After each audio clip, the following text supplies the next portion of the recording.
Hello, Monarch fans. Welcome to the Hudson Homers podcast. After a series win for the Monarchs over Louisiana Monroe, it was a sweaty series win, but a series win nonetheless. And we are joined by CB as always, but our special player guest today is Alex Hunt. We figured since they won the series afterwards, we had to put the player first again. But Alex, thanks for joining us, man. Awesome. Nice to be with you guys. Thanks for having me. Definitely. How was your experience down in Monroe this weekend, getting to throw in 3 different games? I think my face just said it. Hot. Sweaty. I bet that turf doesn't help. Oh, no. It's funny. It's like you get a pregame warm, like all the pitchers warm up pregame, like throw and everything, but you have to shag BP for the hitters before that. You're done shagging? Oh, you're ready to throw. You're full sweat. You don't need to do anything else. Just pick up a ball and throw. Lathered up and ready to go. Oh, it's bad. That's funny. But little bit different role for you this weekend. I don't think that anyone anticipated seeing you make 3 appearances over the 3 games, but you got the job done each time. What was that like for you, getting the call to kind of be that stopper to bridge to the later innings? I find it so fun. To be like completely honest, that's like you're coming to a game where it's kind of like do or die. Like you got to perform or the team is basically the team's on your back. And that type of situation is like awesome to pitch in, no matter if it's the 5th inning or the 9th inning or whenever it is, 1 out, 2 outs. I just am happy to be in a situation where I get to pitch for the team and hopefully do well. Yeah, well, the team definitely got it done this weekend. I imagine I was a little anxious in the dugout through some of those later innings because, I mean, we had 3 really kind of tight games coming down to the final out there. Oh, yeah. It was funny. I was standing next to DB in the 9th inning I'm sorry, I lied. I was standing next to Kellen. I was standing next to Kellen in the 9th inning of the last game, and I go, right before Bailey comes out, I'm like, I can't do another heart attack here. Well, we got one, but it all ended up being just fine. I still think there's a missed opportunity for ODU to not have some sort of cardio center as the official sponsor. Because it doesn't matter what sport. Like football does it to us, basketball, field hockey, everybody. Even tennis made it somewhat sweaty for their championship they got the other day. But man, yeah, that was sweaty is a good way to put it. We were sweating along with you. Certainly. So, Alex, it's interesting. Your first year at ODU, it's your 5th year of college, 4th year playing. I was really interesting to me because you have these kind of connections to ODU before you ever got here. Oh yeah. Yeah. So I'll tell you what you want to tell us about them a little bit. Yeah. It's so funny. So my freshman year, I'm not going to go through the whole thing, but it was a long-winded story. Here's it short. Basically, I got hurt my freshman year, so I didn't play. So, however, I was recruited to be a freshman at Iona by Paul Panic. That's where we start. Right. So he was my head coach at Iona for my first year at Iona, and then he ended up leaving. So fast forward to my sophomore year, my first year eligible, first year actually playing. The first outing I had back after Tommy John was at ODU. Right. In a game that was also the first appearance in college for Blake Morgan. I don't know if you knew that. Did not know that. And it was also my high school teammate was also playing third base for you guys. Yeah. Kenny Lavari was your high school. You guys won a state championship, right? Correct. At St. Augustine. And who was your pitching coach at St. Augustine? Mike Ney, who also was an alum. ODU alum, Mike Ney, yeah. And you just missed because of COVID getting to play with your current teammate, Marco Lavari, who had been a freshman your senior year. Correct. Yes, we lost that senior year. That team would have been so good. I'm not going to go back. You guys would have been. Oh yeah. Yeah, people who don't know, St. Augustine, because we got, now that's up to 3 I can think of recently, and then there's another kid coming in a couple of years. Yeah, we're definitely taking that Jersey pipeline straight from there. You guys produce some talent out of that school. Certainly. There's just a culture of winning there that's unlike anywhere else I've ever been a part of. Yeah, that is pretty awesome. I think that was the same weekend as a couple other guys on the team, right? Like they played the Friday. What was it? Kyle Edwards and Yeah, Kyle Edwards and Luke Waters. Because I was looking back because I knew that Alex had made his debut, and I wasn't sure which day. Alex, you gave up 1 run in 1 inning in your college debut. But in retrospect of that whole game, wasn't that bad of an appearance because you guys. Yeah, that was a I rough think one. Yeah. it was a rough weekend, honestly, for Iona. That was a 19-1 loss, and I think we beat y'all pretty good in all three of those. Yeah, I actually first game you get. I heard Finney ripped into the fellas because we almost took Oh, okay. game one. I might have to go back and check that out. Yeah, I feel like you might be right. I Yeah, think it was like a 4-3 or 4-2 ball game or something like that. And I think I you're went out right. to dinner with Kenny after, and he said they got ripped and they won after it.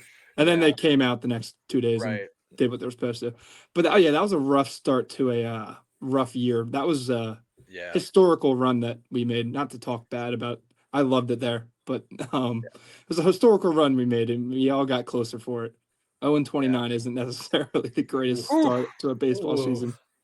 Yeah, I've been, right here in Norfolk, we got Norfolk State, who, I always root for those guys. They're good people, and especially their pitching coach Brett May is just an awesome guy, and they're having a rough year. I think they just won their second game this weekend. They're like 2-31. So yeah, it happens sometimes, man. It's not like, hey, ODU, we're not having the most amazing year either, right? Correct. Yeah, Yes, but definitely took a good step forward over the yeah, weekend, kind of gutting out those 2 wins. Because if you looked at what else happened around the Sun Belt, it actually played into our favor pretty well. I don't know if you've looked at it or not, Alex, but Coastal swept JMU. Not a huge shocker there. Southern Miss goes to App State, sweeps them. But Marshall sweeps South Alabama. Arkansas State sweeps Georgia State. Uh, kind of topsy turvy a little bit, and we've got a pathway now to that top 6 seed, which is pretty crazy. I know I'm foul just as much as you guys do. My goal, like literally, like when I was getting recruited going to my 5th year, I just wanted to make the conference playoffs. I have never been to a conference playoff, so I've been following it every single day, and I am couldn't be happier with how we are sitting right now. Yeah. that's great. Well, of course, you have now a red hot Marshall team that's won 5 straight and just got a series sweep coming into town to War Memorial. But at least that one is quote unquote at home for us. I'll take that. We play well at War Memorial. That's all I have to say. Yeah. I was saying last week, I feel like it's more our vibe. The Harbor Park is really nice, but War Memorials, it feels like us. Absolutely. I mean, the keg in the bullpen does it for me. So I don't know if you've seen that yet. I hadn't seen that. I'll gotta check that out this weekend. That's funny. They have a painted Uh, gold keg out there. That's great. That's really good. So Alex, so you graduated from Iona, right? So what was your degree in? So I had a undergrad in finance. So I have a bachelor's of finance, and I am currently doing like halfway through my MBA here. Okay, MBA. So you're gonna make like a ton of money and never talk to like simple folks like me ever again. I hope. I'm paying a whole lot of money for it. I know that. Well, as any business person knows, you got to spend money to make money. I so far I'm in the first half of that. I've just spent money, and then eventually Apparently, it all comes around. That's what I've heard. that's what they say. For you, Yes. probably. Not me. We'll see. I don't know. I'm still waiting. There you go. Yeah. So I'm sure you're getting asked this 1,000 times, but what are your plans for after the season? Are you coming back for another semester to finish the MBA? How is that all working? I still ask myself those questions as well. I will say this: I will definitely not be back in Virginia for finishing my MBA. If I am the plan is to finish it. So says my parents, but I was just saying, Mom. yeah. I'm about to say I know that they listen because I met them Yeah. before I think the Troy series down in Norfolk. So just Yes. ignore what you heard. Don't worry. They are big fans, and this is going to be a surprise to them that I am on here. I have not told them Oh, intentionally. that's fun. Yes. That'd be nice. Yeah. So we will see to finish that question, but I am planning on finishing it back home in New Jersey. Sure. Gotcha. The motherland. We makes got sense. you. Yeah. The Yeah, motherland. and I'm probably going to, and to be completely honest, I'm probably going to like slow it down a little bit, and just because costs will go up, obviously, without any baseball scholarship, and I obviously am not from Virginia, so it's very expensive to go here. So I'll probably stagger it over 2 years There you while getting a job, hopefully. Yeah. go. Hire him now. Right. Yeah. There we go. Oh, that's awesome. Well, So, go ahead, CB. oh, you go ahead, Gary. You got it. I'm sure you have. Well, Better I questions was than going to ask the really hard hitting question of like, is it Yeah. just universally known throughout the team that you have the best mustache, or was there like some fight to get to that? So it depends who you ask. I think at this rate, people are thinking that it's a little overgrown. So I get some comments on it being overgrown. Connor Schumann also has a great mustache. His is well kept. So there's a tight battle. I don't know. I can get the curls when I have the wax. So that's I was just gonna say, I feel like yours gets a little more. You got a little more, Raleigh vibrance to it, a fingers little look. more. Yeah. a little more like You rolly fingers also, action, Yeah. yeah. You also you make like a face when you pitch that like almost like accentuates the mustache. You have like it's like the like the emoji with like the straight line face, and it just makes the mustache go like dead. So the way you throw it for me through the camera, I'm like, oh, the mustache is rocking tonight. We're rolling. Yeah, I mean, it's taken on its mind of its own. I really want to shave it, but I guess I can at this rate. So You got to let it keep going so you can get like the full circle all the way. on it. Yeah, you got to get the Yeah. full circle. So that way it's like the distraction up there. It was funny. I was like, I should have just kept this part too. Just Yeah. had to go all the way down. That would have been pretty dope. But anyway, That's something we can do as we get ready for the tournament. You can just let it all go because I know for a while all the guys were growing mustaches and they shaved them after I think Georgia Yeah. State. yeah, and their heads too. I don't know why people do that. It's kind of strange to me, but Yeah, they like. Baseball players are just extremely weird. I think that's the one thing you probably know that from still Oh, being yeah. one and around them, that they're just, y'all are deeply odd, and you It's get just- around each other and someone has a bad idea and it just keeps going. Exactly, like my last school. When at my last school, same thing. Kids were like, "Oh, we're all gonna shave our heads." Why? Why? I worked at Randolph-Macon College when I first graduated from ODU, and I was working in the athletic department and doing a lot with like the baseball team and sports information. And the baseball team went to their conference tournament. They didn't tell anybody, but they actually shaved a full horseshoe receding hairline into their heads. So when you wear your hat, it looks normal, right? Like the sides look normal, the back and all of that. Then they go out there for the national anthem, and then after the national anthem, they all tip their cap, and you see nothing but domes staring back at in the stands. It was one of the greatest things I've ever seen from a baseball team. That is Ridiculous. commitment. I'll put it that way. Yes, yeah, because they had to go home with that at some point a couple days later. Yeah. That's crazy. There's something severely wrong with them, but I hope they had fun. They had a blast. I will say that. I was hoping they'd win the whole thing, so that way that is the championship photo that's like in the trophy case, but didn't make it that year. Got it the next year though. That's funny. So Alex, who you living with this year? So I'm with Hunter Baines and Dylan Tostrup. Okay, that's a pretty solid house. That's a nice group of people right there. Yeah, not too bad at all.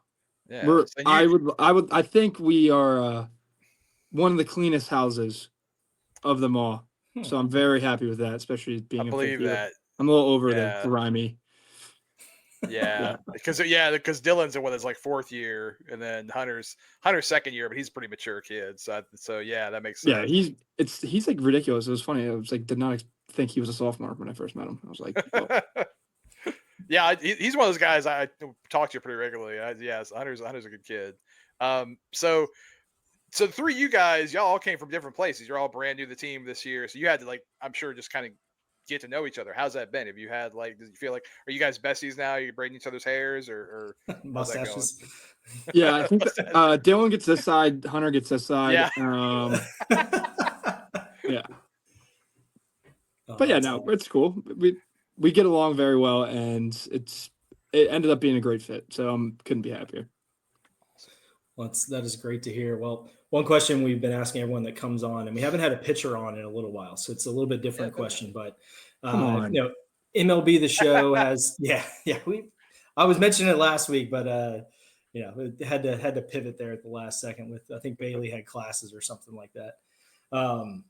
But with the college baseball MLB and an MLB the Show, we have the college football game back. We're asking all the guys, like, what would your video game rating be overall, and like what category would you have the highest rating in? So like control, break, velocity, something like that. And then what was your overall? Mustache, 99 mustache. 99 mustache, no doubt. 99 walk. Jeez. No, I'm kidding. I don't know. Actually, that's funny. I don't even play any of these games, so this is a terrible question for me. But I'm gonna go with if it's a college baseball game, I'm gonna say relief pitcher at 81.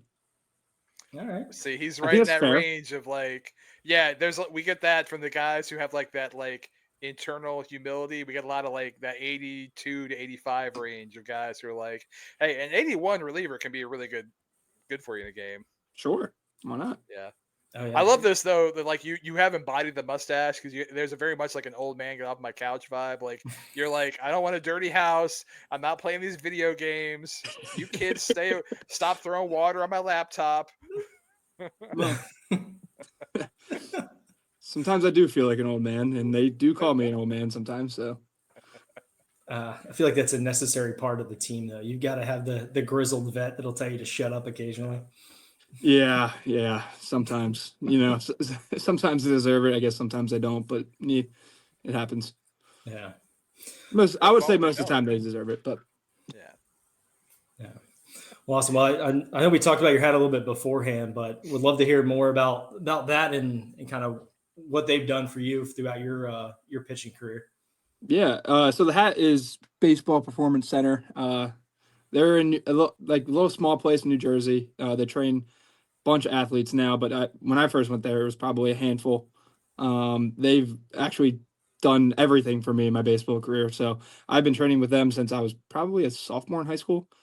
We have a couple kids on the team that go there now, and if whoever's listening to this, and you are younger and you don't really, if you need to like improve your baseball career, go there. I'm telling you right now, go there. They set me up perfectly. They're the reason I'm here. They're the reason I'm the pitcher I am today. Granted, I put in the work. You have to put in the work, but they give you the guidance you need. And I'm like doing an advertisement for them, I feel like, even though I don't need to, but I mean, I couldn't be happier, and I couldn't be more thankful for the guys there, especially Mike. Great dude. I mean, I think we just need to like endow a membership there for our New Jersey pipeline, just to make sure they're all going through that on their way down to eventually getting to ODU. It seemed like yours was like destiny to land here. Yeah. It felt like that when I committed here too. It was so funny. Yeah. That's Now, awesome. I don't know much about Iona's campus, but is there like a huge difference? I mean, obviously climate's a little bit different, but is there a huge difference between like the way their campus is laid out and like ODU being somewhat in the city for Norfolk? Can I be honest with you? 100%. I think I've walked through the campus here once. Not a great endorsement here. All my classes are online. I'm in the MBA program, so I don't really go to classes on campus. But I'll put it this way. Iona had about, 5,000, 6,000 students, something like that. This is probably double, triple. I don't even know. The campus we had there was in New York, so everything's more condensed, and you could probably walk through it within 10 minutes, not even, maybe 8. Definitely half the size, I would probably say. Yeah. Wow. And I think ODU kind of But has a smaller. you also have no concept because you haven't walked around. Yeah, good. Exactly. Yes. I'll put it this way: we didn't have a football stadium. We also didn't have a baseball field. Oh wow. No. Where'd y'all play? A city park. It was pretty cool though. So you just like going from school to school that doesn't have a field. Yeah, no, I'm used to this. Yeah, this is this is nothing for you. This is No. just like, yeah, we don't have a yeah, fine. But we get here and like in the fall, and like Finney's like saying how hard of a season it's going to be. Like we're only going to have, I think, 6 home games. Yeah. It's like, I've only ever had 6 home series. What do you mean? And you can't even, I don't even know if they're home. They're like just like 15 minutes down the road. Yeah. Like, it's not like they're on campus. That's Yeah. hilarious. I can't remember if it was George Washington or Georgetown had the same setup until a couple of years ago. They were literally playing at a city park for their home baseball game. It was wild. Ours was great though. We had our batter's eye. Sorry, it was terrible for the hitters, but our batter's eye was a huge white public storage building. It was awesome. That's great.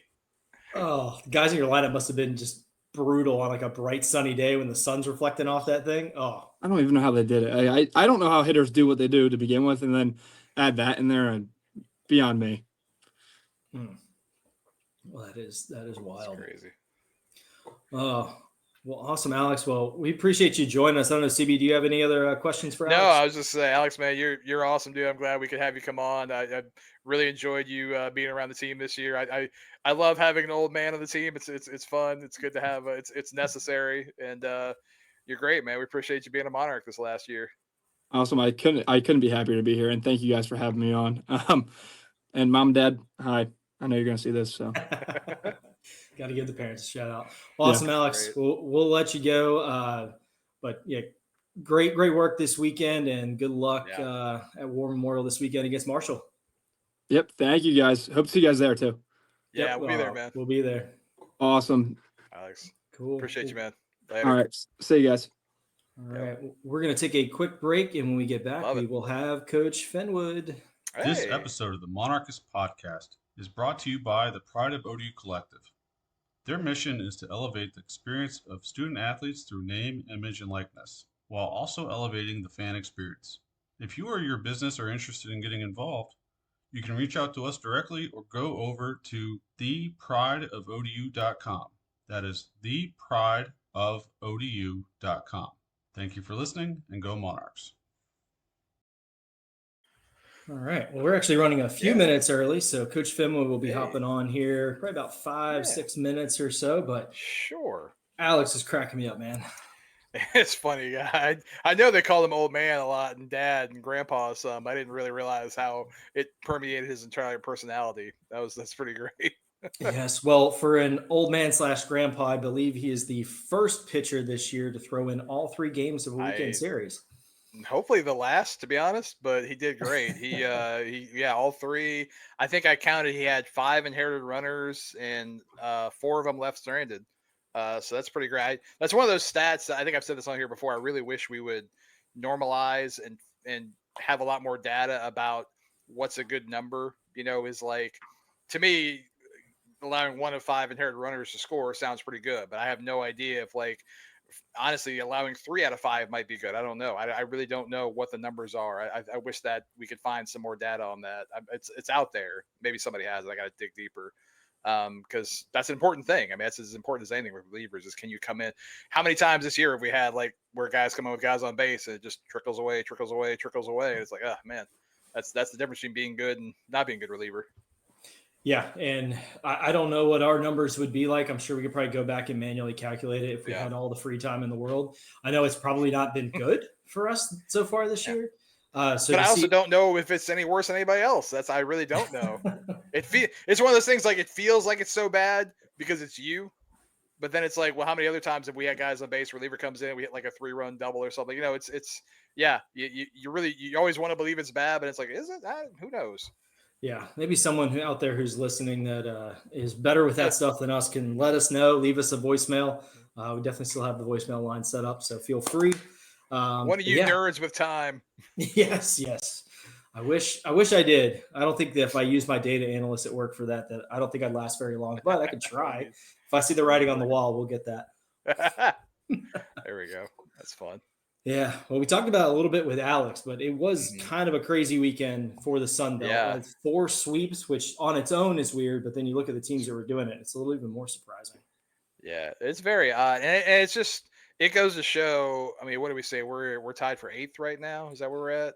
I think 5, 2, 3, 4, 5, 6. Tied for 7th, actually. Yes. Which still puts us in that, single elimination play-in. But it just shows, we kind of gave away the game on Friday. And so if we had that, we'd definitely be in 7th place. And then we had a game last week. We kind of get, so these games here or there that you kind of blow and give away.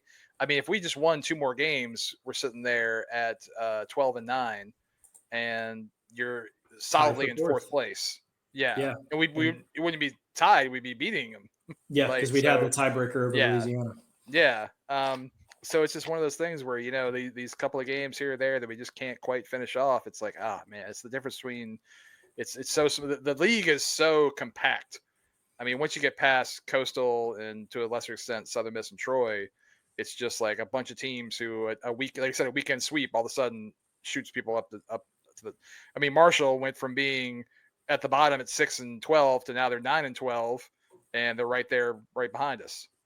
And Georgia State, who's been really in the top 4 or 5 all season, they now find themselves a game behind us in the standings. Right. So it is wild. But I see Coach Finwood has hopped on here. He's getting his camera set up all squared away. So we'll bring him on now to talk more. Love that. What's up, guys? What's going on, up? Finny? How we doing? Good, man. How you doing? Good, man. I'm here. We made it. We're back. Yeah. How was that travel from Louisiana? Well, not great, but then it was all of a sudden we were here. So last flight of the year. So yeah, I'll say last long one, right? Yeah. So and y'all came back today, right? You didn't try to do the late night last night? No, we couldn't get out because we flew out of Jackson, Mississippi, which is a couple hours from Monroe, and we'd have had to play at like 9 a.m.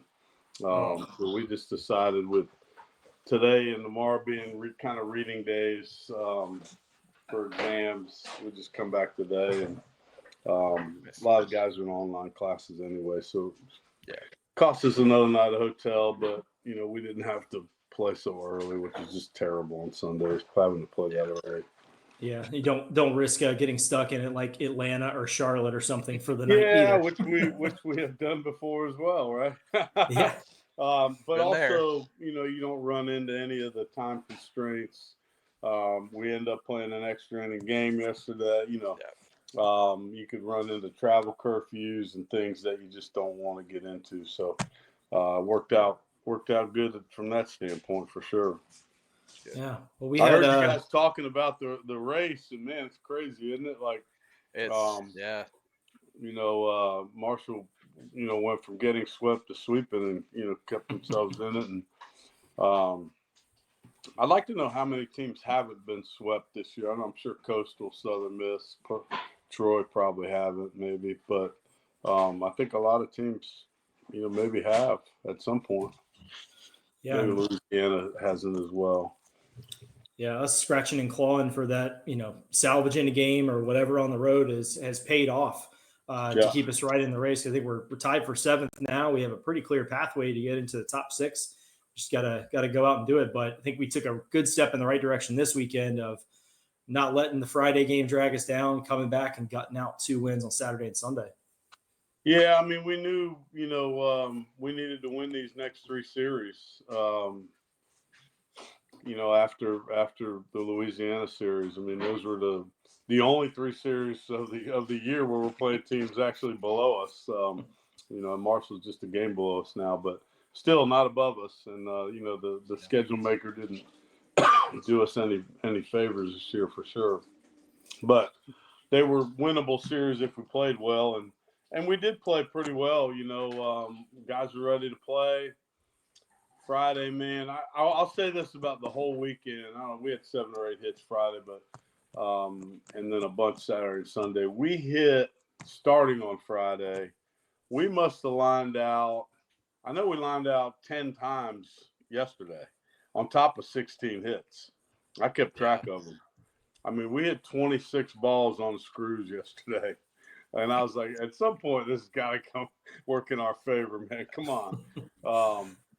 And, of course, Saturday, they lined out, quite a bit. It balanced out from that standpoint. But we hit the ball hard. Friday, too, didn't have a lot to show for, but still had the lead. And Friday was and you got to give them credit for this, too, because they got it done. But we just could not make enough good pitches with 2 strikes. We hung a bunch of breaking balls with 2 strikes and gave up hits, and it ended up costing us the game. It was with 1 strike, but Kid hit a double down the line on a hanging breaking ball in the bottom of the 8th, with base loaded, 2 outs, and that was the ball game. So Yeah, I think that 6th inning was the same thing. You got 2 quick outs in the inning, and then they were able to kind of get some walks, get some timely hitting, and put a 3 up on the board. And that, I know you look at the 8th, but that 6th inning was kind of similar. Yep. It was so close there. Yeah, and we were just, they were getting the big hits, that day. We got a few early. We knocked their starters out, and I don't think they had a starter go more than 3 innings, all 3 games. So we did a good job on that. But again, not long enough starts, 4 2/3, 4 2/3. Blake gave us a good one, getting into the 7th on Sunday. Which is helpful. But we got to get better starts on Friday and Saturday, certainly. And Dylan's was exasperated a little bit by getting hit. He got hit with that line drive that hit him in the hand and then in the side of the head. And I thought it hit him in the glove because it knocked his glove off. The glove went straight up. He made a heck of a play to get the out. But then he said it didn't bother him. I don't know how it couldn't. There's no way it didn't. Yeah, that's tough guy baseball player stuff. Yeah. So, after a tough loss Friday, we just said, look, guys, this is the simple fact. Tomorrow, you could say it every game, but tomorrow is a huge game. We need to come out and play well. I hate ever saying we have to win tomorrow because I don't think you want to put that on college athletes. They just tighten right up when you say that. Yeah. I said that is the biggest game of the year, and you got to decide. Some of you guys, are default to getting frustrated, angry, mad, rather than finding out ways to win. Play better, help your team do something. Show up here tomorrow and do something to help us win. And the guys did. It wasn't pretty. I mean, by any means. I think we walked 9 and hit 3. And we had a couple crazy innings, I don't know if it was the 6th and the 7th, maybe. And we had, out of the 6 outs, we had 3 strikeouts and 3 absolute missiles to the wall that Luke made a heck of a catch on the one out in right field. And we gave them 6 free base runners and they didn't score a run. Yeah, it was crazy. They were talking about at one point they've had bases loaded like 3 straight innings and didn't have a hit since the 5th. It was like, what is happening in this ball game? And that's living on the edge, big time, right? And but the guys came in at the end. I thought Bailey threw the ball well, on Saturday, and we got a couple big hits late to expand that lead just enough, right? Tie the series up. And Sunday, man, it was kind of the same thing. We jumped up and we were hitting a bunch of balls hard. They just weren't finding enough holes to put that game away. We knew they were going to go to their closer as early as they needed to. And he came in and did a good job. He kept us kind of at bay for 3-4 innings there in the middle of the game. And again, they scratched and kind of got back in it after Blake came out. I'll give our bullpen credit for this, though. A couple guys, running on fumes. We asked them to go back-to-back days, get a hitter out or so. On Sunday, they bent, but they didn't break.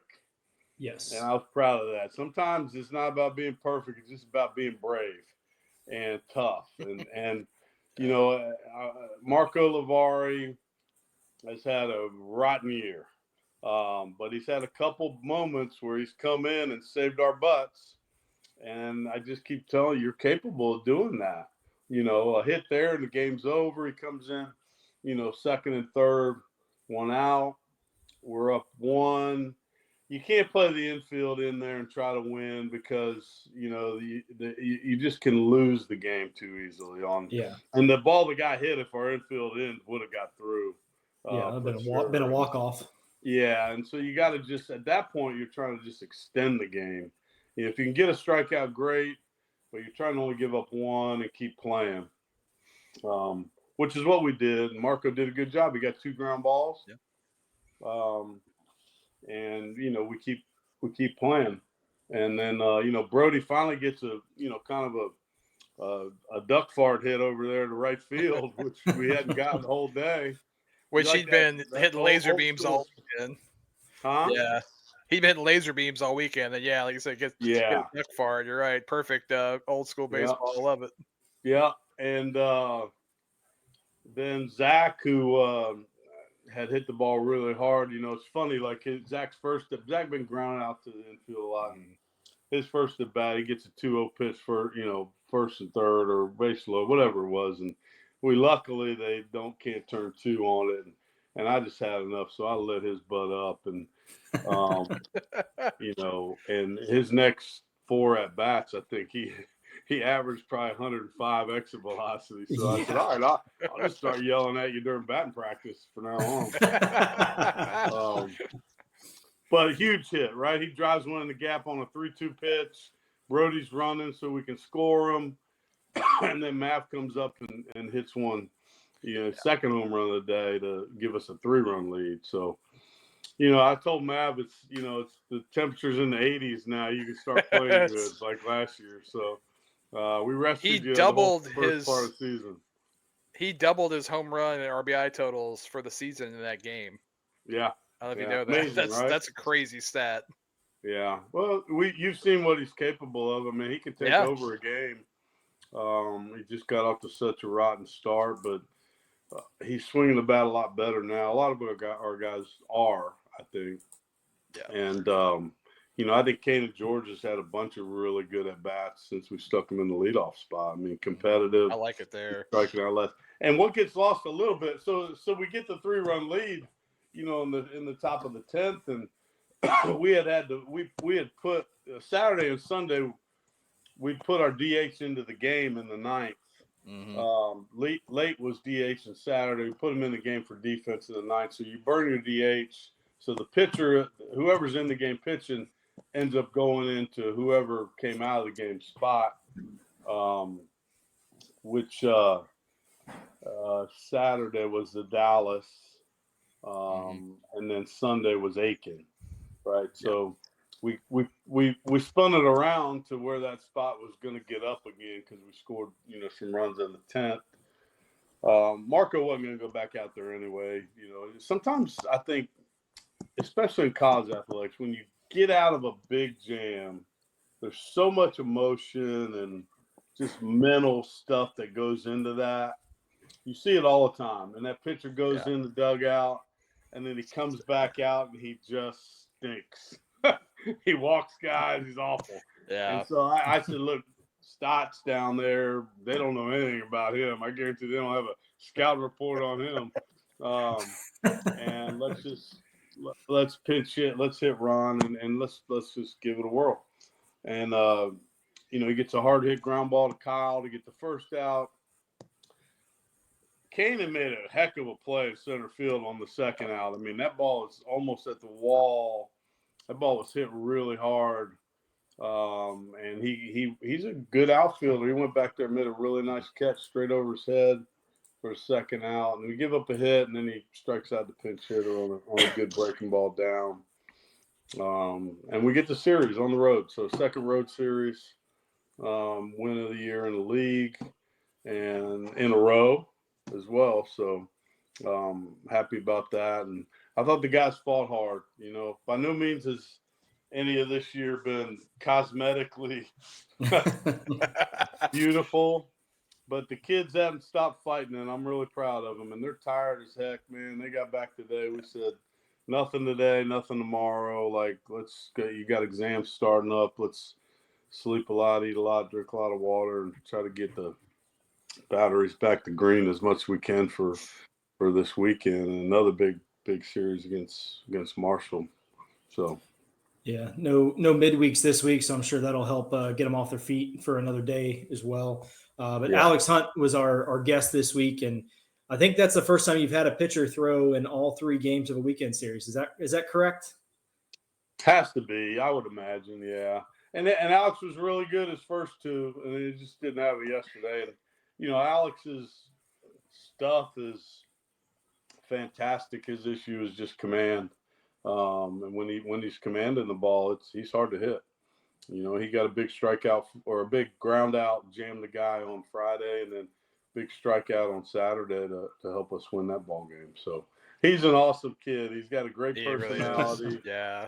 He's a lot of fun. You know, he's got the 70s, village people mustache. I was trying to think of a politically correct way to say that. Porn stash, is that what you meant? Yeah, there you go. You said that. Exactly. And he's a lot of fun. I got a chance to talk with his parents in the Atlanta airport early in the season, and they're just wonderful people as well. So, and he's had some, the Charlotte save he comes in and gets a win. He's had some big outings for us this year. So.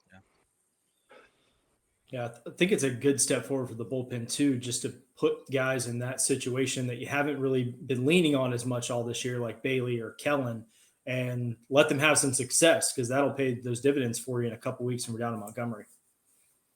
Well, you hope so. We're going to need them all for sure. And, even a guy like Stott and Lavari, I mean, those guys are going to have to be able to throw, an inning or two a weekend. It's just the way it's going to have to be. I'd prefer that over having to recycle a guy 3 times.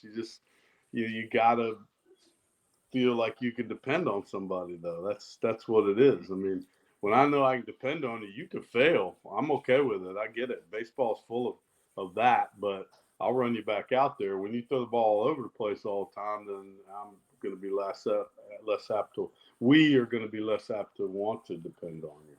I was thinking that a minute ago when you were saying, it's like, as long as you throw strikes. It's like, boy, it's funny how many guys you can say that. Like, when they're throwing strikes, they're great. When they're not, boy, we got some problems. And Mike today. Most of them. You're right, CB. I mean but that's college baseball. Yeah, it's full of guys like that. And my contention is, it's the same thing in a different way with hitters. This generation of kids is all about training and metrics and numbers and spin rate. And that's not what it is, though. It's about getting guys out. That's what pitching is. It's called pitching and hitting, not throwing and swinging. But they don't think about it that way. It's our job as coaches. And sometimes I think this generation of coaches, I mean, I'm not going to get on a soapbox here about this, but they coach them that way. Everything's about the TrackMan numbers and the all of that. It's not, though. Can you throw this pitch right there, knowing that if you do, it's probably gonna get that guy out? We got more information on hitters and pitchers than we've ever had. And I tell our hitters this all the time. Yeah, you know where he's throwing and what he's throwing, tendencies and what counts. But if your swing sucks, it doesn't matter. Yeah. All the data in the world doesn't help. Let's get our swings better and get in the zone and stop spinning off the ball, and we can stop worrying about maybe what it is as opposed to where it is. Because if it's out over the plate and you got a good swing, you can hit it. It doesn't matter what it is. Breaking ball, fastball, changeup. But you guys want to know exactly what it is and all this cutter, slider, change. And meanwhile, your head's in our dugout every time you swing. That doesn't work. I've definitely had that thought a little bit, and off and on, of course, with all the guys, where it's like, man, I wish you would just go up and compete and stop worrying about. You see, like, I always say hitters are dumb. Frankly, that's why I always think pitchers have it easier, because it's already harder to hit, and the hitters think too much and they're not that bright. And the guys who just go up and accept they're dumb and go up and just compete and react tend to be better. And you're 100% right. And college hitters are way better when it's 2-0 than when it's 0-2. Yeah. I can remember Wayne Graham yelling at one of his pitchers our first year down at Rice. And this kid's name was Duplantier. I think he pitched in the big leagues. He might big still leaguer, be. yeah.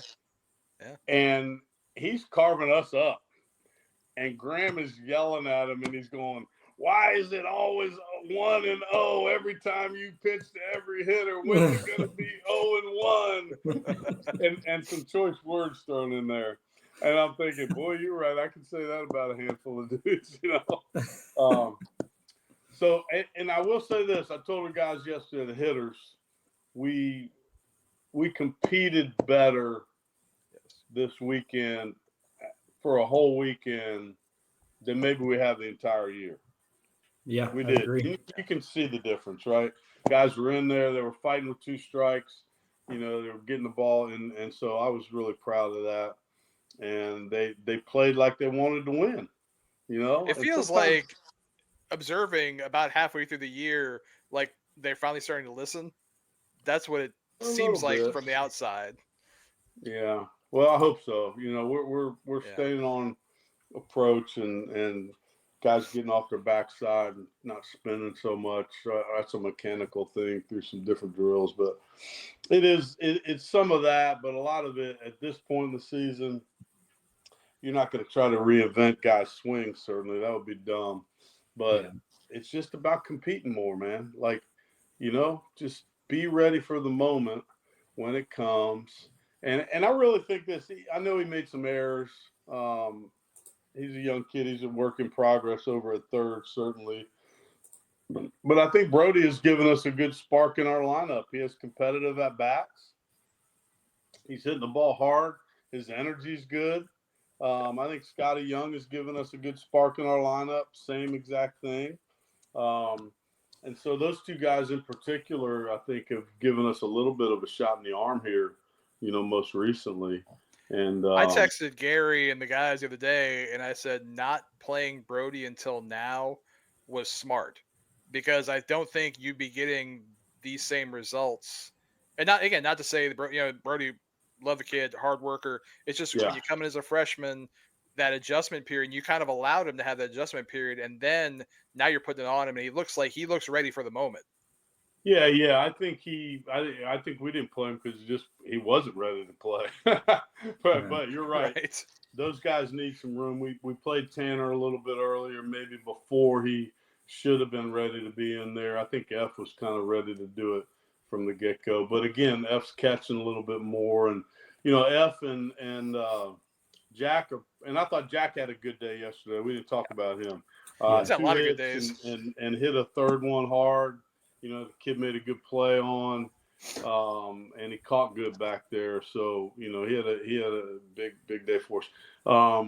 Jack and F are probably going to have to catch, you know, for a while because I think Holman pulled an oblique Friday, and so you never know how those are going to heal up in baseball, man, because it's such a rotational sport, and so we'll see. But I would say this weekend, those 2 guys will have to be our guys that we go to, and you know, I'd like to say we could play lefty righty with them, but I don't think F's ready to catch 2 days in a row, and so we'll probably catch, you know, one Friday and Sunday, and we may do a combination, you know, of guys coming in and that kind of thing too in the game. So we're down to 2 catchers, and I think Evan can catch in an emergency. He just can't hit. So if he was in there, he'd have to, you know, probably bunt, something like that. Yeah. Well, at least both Jack and F have experience back there catching. It's not going to be their first start. You've been able to rotate them throughout the year pretty well. Yeah. Maybe one of the advantages of not having a, you know, everyday catcher is if you lose one, you know, the other guys have caught plenty, and you know, you're not necessarily having to drop off them. And against righties, I think Slater has swung the bat really well for us. I mean, he's hitting the ball hard. He's having good competitive at bats. He's a good thrower. You know, he's got to be better at blocking at times, certainly, but he competes in there for us. So I'm proud of him yesterday for sure. Yeah. Well, one group maybe I'm not proud of from the weekend is the umpiring crew. Now, I will not get you in trouble. I don't know what exactly happened, but I know that both dugouts were going at him. The zone was all over the place. But there was some sort of incident with Kyle Edwards coming off of first base at the end of like the half inning. And it looked like the umpire at first was barking at him the whole way back to the dugout. I never heard anything, so I don't know if you had any insight there. I think something got said out of their dugout, and Kyle can have rabbit ears. So, you know, we talk about who cares, but he was frustrated because he grounded out, you know, with the lead run on third or whatever. And he can get the antennas up pretty easy at times, I think. And then he barked back at them, and it's just much ado about nothing. Sometimes these guys, I was like, what are y'all going to do? Go fight each other? Like, Right. let's play. If y'all want to fight, go out behind the dugout and fight. Most of y'all ain't never been in a fight in your whole life. So, that's my favorite anytime I go to like a D2, D3 JUCO game, and it's like all they want to do is talk trash and act like they're gonna fight. It's like, bro, just because none of y'all are good at baseball, energy. you have to, exactly. Yeah, we're in a tie game and going into the 10th inning. How about if we just focused on that? It's probably some backup pitcher that never pitches anyway, trying to get under your skin, and you're letting them. So, we talk about those kind of things. And Kyle normally does a good job, but like I said, sometimes, he was frustrated with, not getting a big hit and probably heard it a little too easily. But he made a couple big plays for us down the stretch there. I thought, Brody threw a couple balls away, but I thought Mav and Kyle played really well in the middle defensively for us all weekend. Turned some double plays and, overall defensively, we played pretty well. Yeah, I think that fire comes, from that want to compete now too. So I think earlier Alex hit somebody to load the bases, and the dude stared him down the whole way to first. Oh, did he? So that probably might have sparked it. But I'm like, dude, if you think that's a situation to throw at somebody, you need to. I'm pretty sure it was a breaking ball too. I'm pretty sure it was a breaking ball he hit him with. Like, it didn't look like it hurt him. Learn the game. If we're gonna hit you, it ain't gonna be on purpose. It ain't gonna be with a breaking ball. No. And some of our guys, if they tried to hit you, it might get thrown right down the middle. It's like, what game have you been watching this weekend? The best pitch he's thrown all year. Yeah, it just doesn't happen in college baseball anymore. Like in the old days, it did. You never threw at somebody's head, but if your best player got hit, you're going to get their guy. That was just kind of how it worked. But nowadays, it's just you just nobody really tries to hit guys anymore. They just do it by proxy. I do like old school stuff. I don't think it's a bad thing. I don't think throwing tiny projectiles at people at 90 miles an hour is a great idea. So that's definitely, you're right. There's probably more guys getting hit now, but it's all accidental. Yeah, no doubt. We hit enough not on purpose now. We don't need to add to it by hitting guys on purpose. And you never want to see a kid get hit in the head. Ever. I don't like seeing kids get hit and get hurt, period, especially the older I get. But you never want to see a kid get hit in the head, man. That's scary. And we've had a few, through the years. I remember last year at Georgia State, Alex got hit in the nose, broke his nose, and that can happen. So you just want to stay away from that if possible. But again, that's one series we needed to win, and we did. This weekend against Marshall, same thing. It's a series we need to win. If we play well, we got a chance to win it. And then, that's the next one that's up. So that's the one we got to focus on. And, they've had good pitching most of the year and haven't been a great offensive team. But, War Memorial, if the wind's blowing out, it can play some defense. Yeah. Which doesn't bother me, actually, because we're starting to drive the ball a little bit better. So that wouldn't bother me that much. And it's just we don't make any of them easy, man. That's it was hot, and those games were all, as the old school says, nut cutters. And man, yesterday after the game, I was like, holy crap, I'm tired. And I would laugh because this morning at the airport, we get to TSA and the guy says, hey, they got your date of birth here wrong. It says you're 10 years older than you are. And I go, oh, I feel way more older than that, buddy. That's funny. So I feel like 100 years older than I am. So I got a good chuckle from our team out of that one.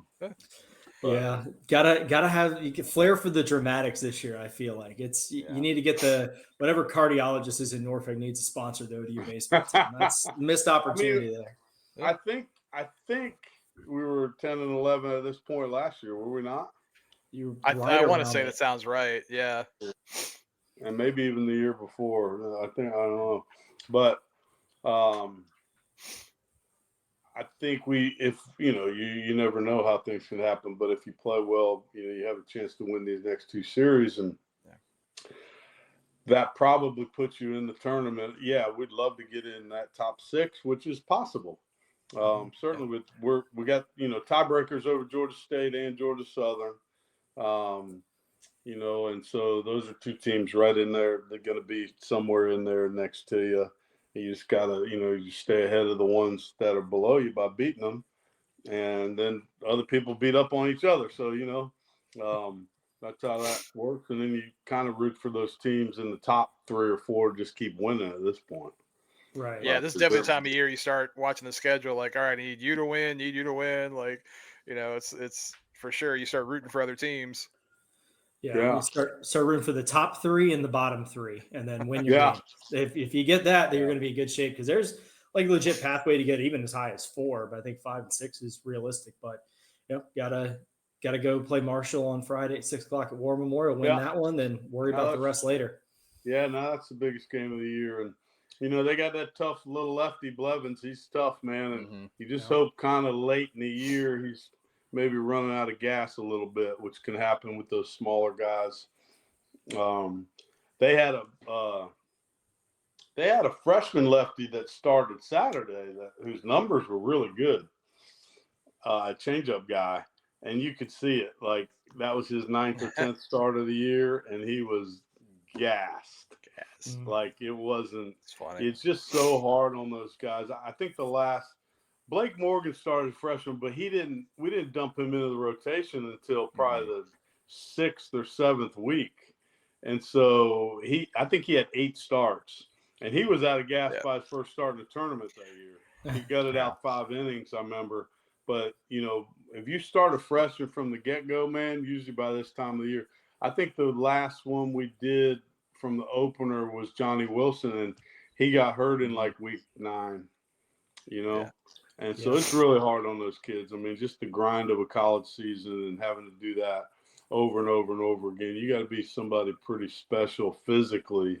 Anybody, no matter what year you are, but to be able to do that as a freshman is pretty impressive. It is.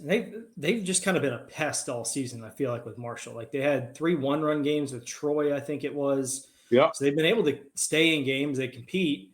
And then they got killed all 3 times against Coastal 2 weeks ago. And then they came out. Who'd they beat this weekend?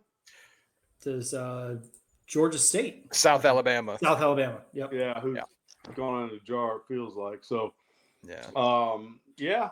Well, they had a 32-15 midweek game also. Did they really? Wow. Well, yeah, they played Morehead State. It was 32-15 on Wednesday after beating them 10-0 in 7 innings on Tuesday. Ooh, that's a heck of a week. Yeah, that's a heck of a week. Hey, if we end up in that situation, I don't have much left in this left-handed arm, but I could probably give you a couple pitches anyway.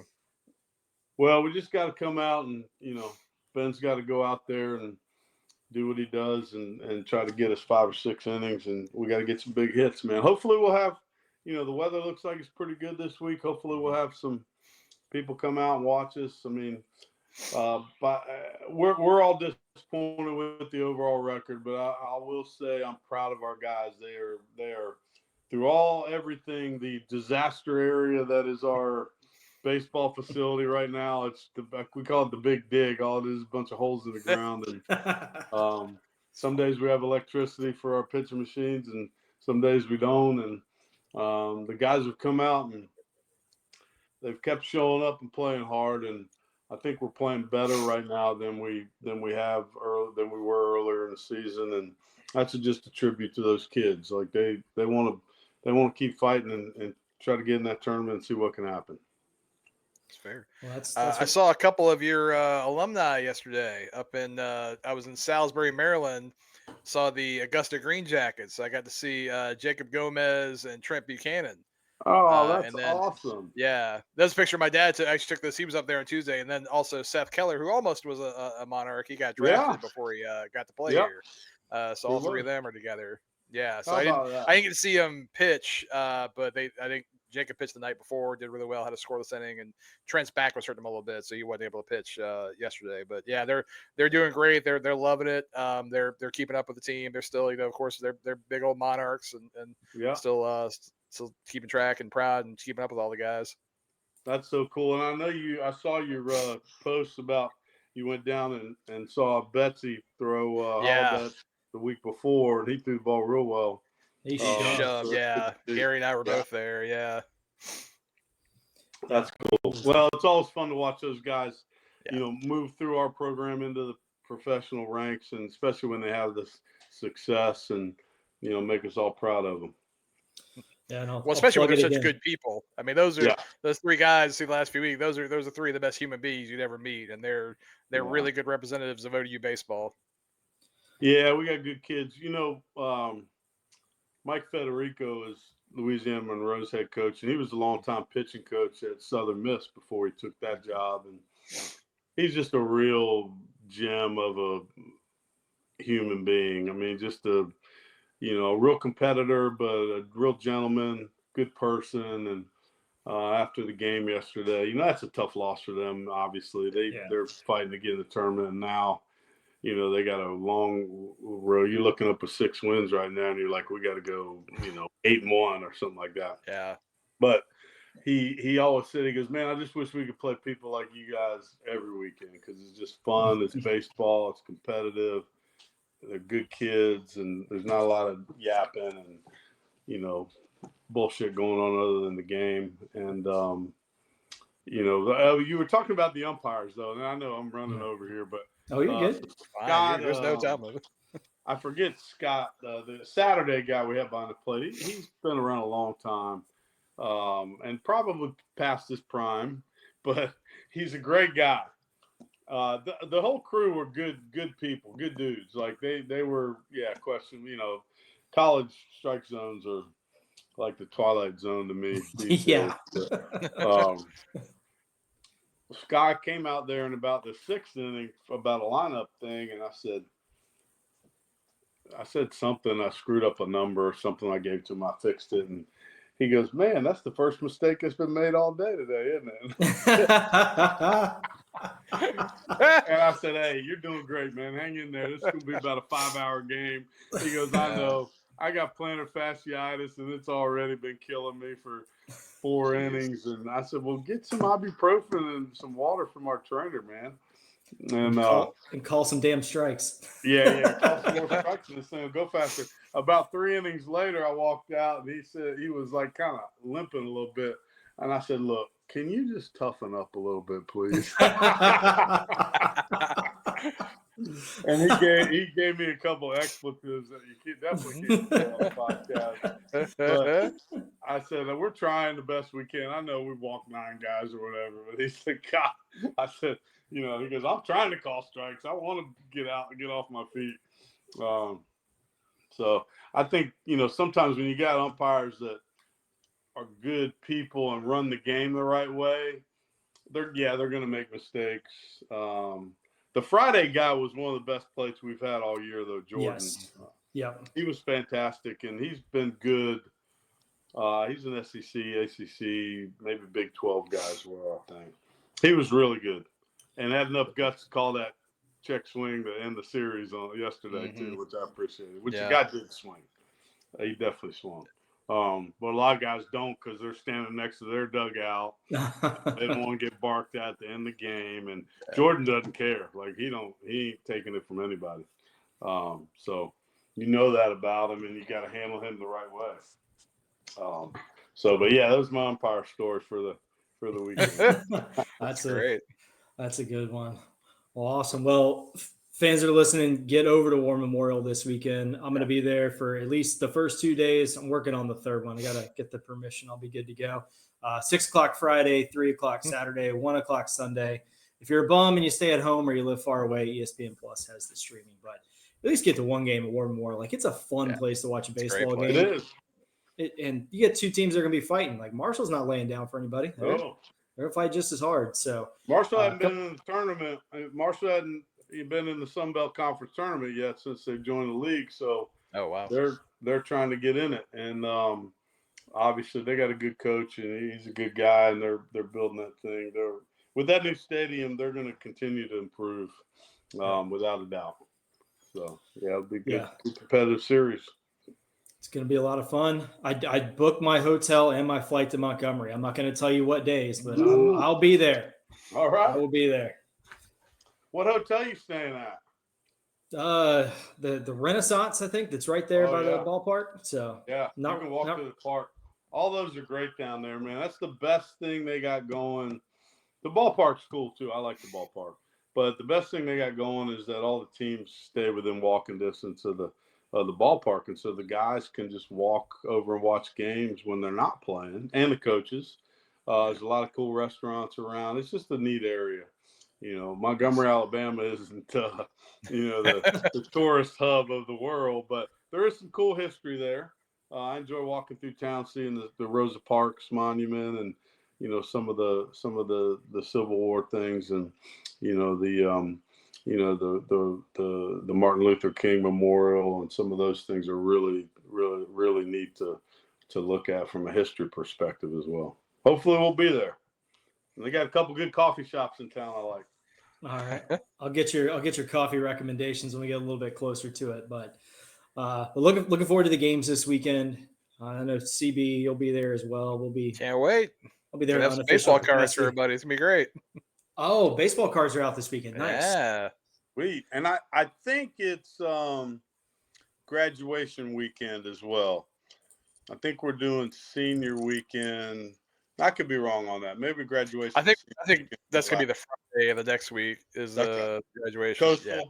All right. Yeah, that's right. We're doing them both that week. Yeah, they moved. So yeah, check that. All right. Well, I'm getting ready to throw some burgers on the grill. How you guys like them? All right. Medium. Medium rare. Medium. All right. Got it.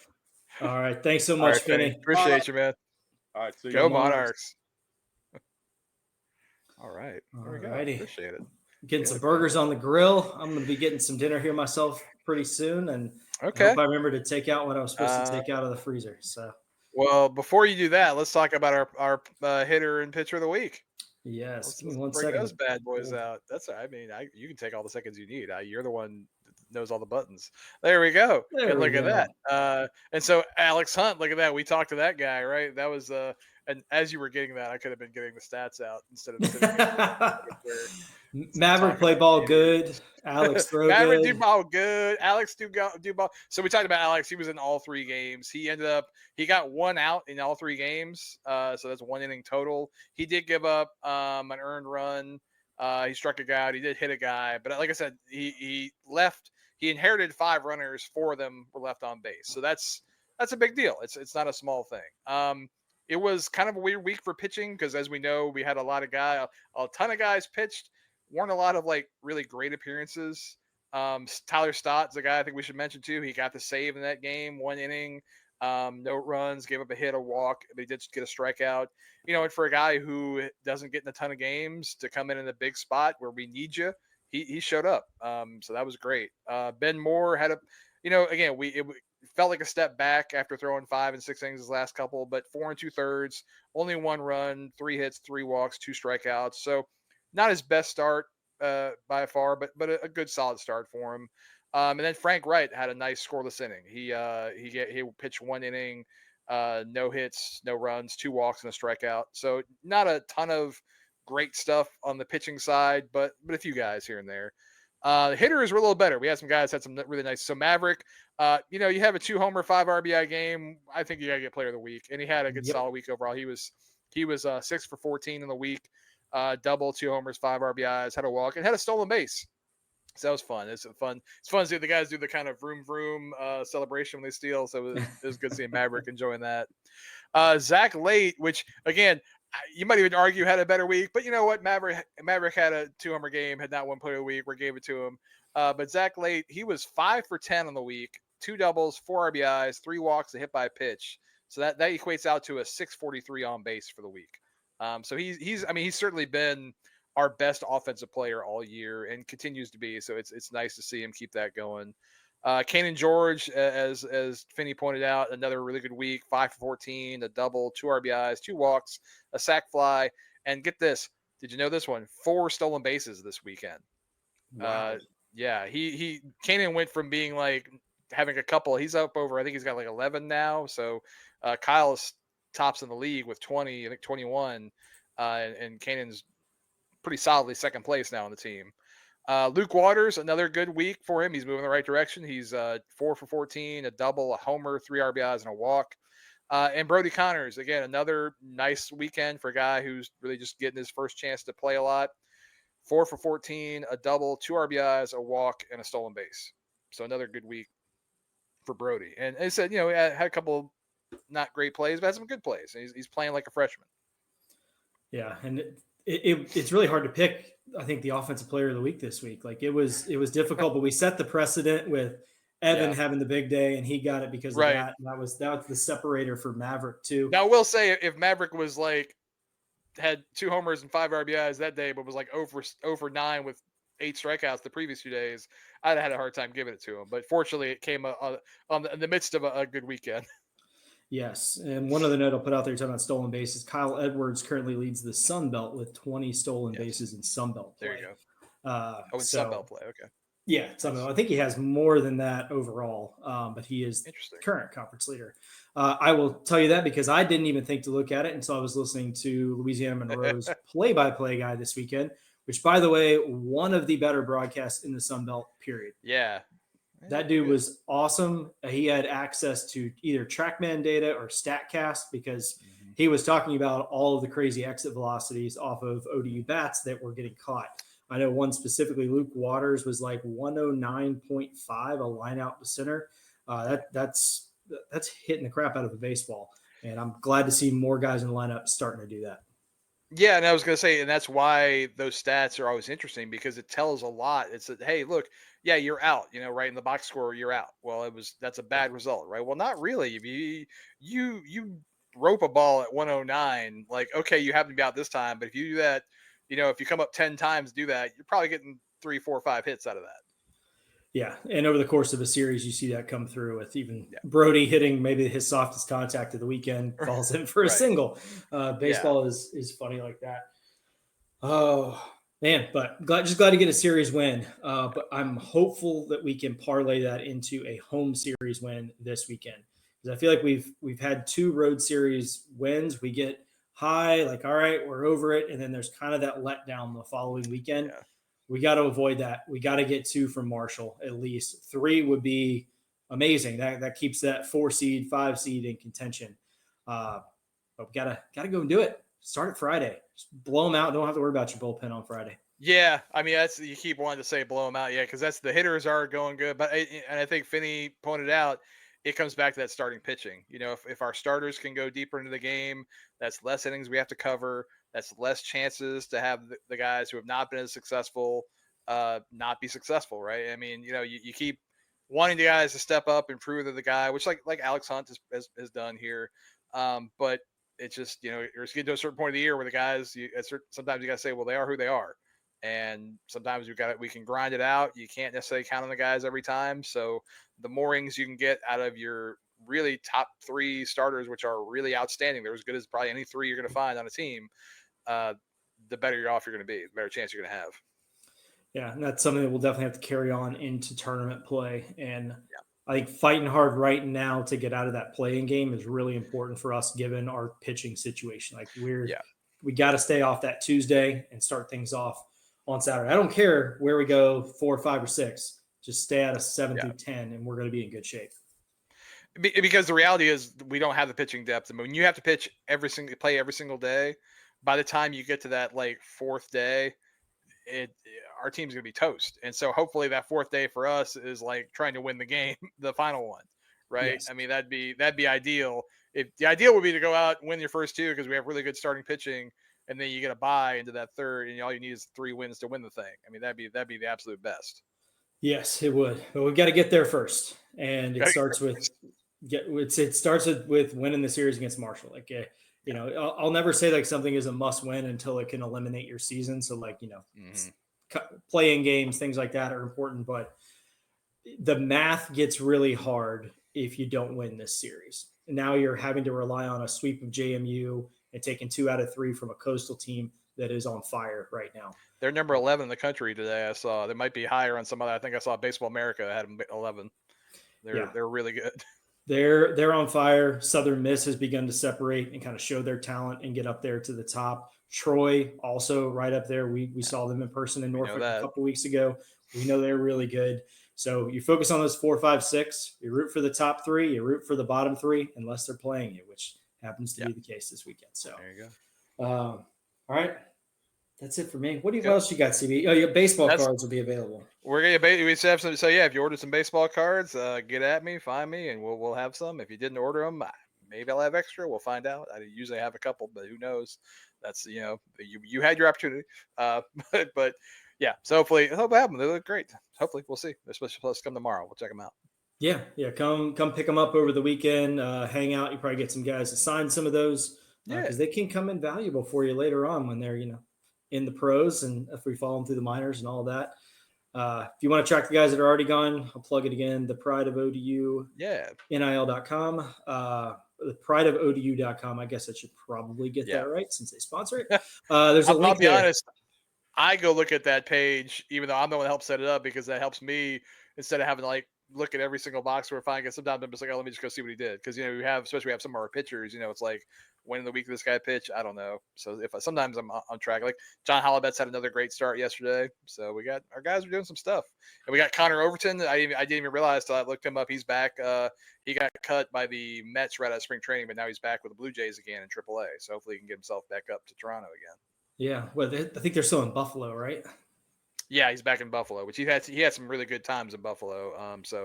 So hopefully he's back in an organization that had him for a while and liked him. So it's always a plus. When you've been in the big leagues, it's easier to get back to the big leagues. Anybody will tell you that.